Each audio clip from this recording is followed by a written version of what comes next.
Hi there, and welcome to Ian's Engage channel. I'm Ian. In a previous video I showed how I was using my Cricut machine to make enclosure boxes for my SG90 micro servo motors. This has been something I've been doing in anger for the past month or so, and I've found that the process leaves my Cricut mat with rather a weak grip. In this video I'm going to show how I rejuvenate my mats when they begin to lose their stickiness. I cut my servo motor enclosure boxes from 2mm grey board using the Cricut's knife blade. Because the machine requires 24 passes with the knife blade to cut through this material, I make sure that I use the stickiest mat available, which is the strong grip mat. I also use painter's tape to ensure that the card remains secured to the mat. This works great for cutting out several sheets full of enclosure boxes. Eventually though, after cutting about half a dozen of these sheets, the surface of the mat becomes covered in card fibres and the mat begins to lose its grip. This leads to the grey board slipping whilst cutting is underway, which ruins the cut as the machine loses its alignment.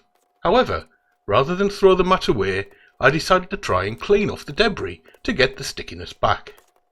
To do this, I found the following two-step approach to be most effective. First, I use a lint roller to go over the whole mat and usually find that a lot of the card debris comes right off.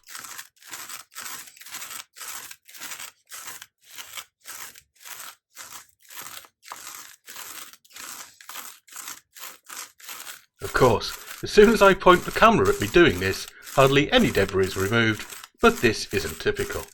Believe me, sometimes this is all that's required to return the mat to full working order. However, when it isn't, then the second step is to wash the mat. I found that the best way is to use a cotton cloth and warm water. Here I'm using a handkerchief. You only require the cloth to be damp, so make sure you wring it out and remove most of the water. Then squeeze some washing up liquid onto it. I'm using Fairy liquid, but other brands are available. I like to work the washing up liquid into the cloth by scrunching it up.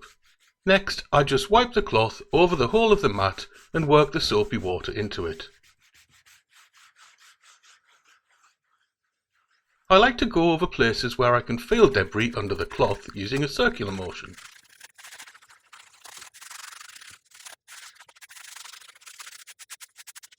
I then use either kitchen roll or blue roll to remove the majority of the leftover soapy water.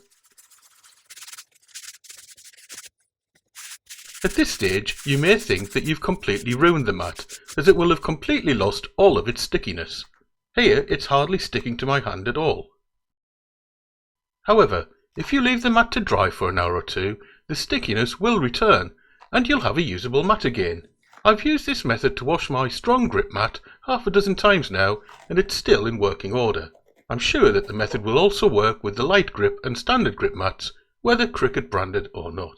However, if you're unsure whether it will work on your mat, I'd suggest trying it on a small portion of it first, or maybe on one you were ready to discard.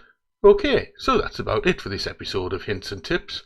If you've got any hints and tips to pass on to a beginner in using a Cricut machine, or if you simply want to say hello, then please do so in the comment section.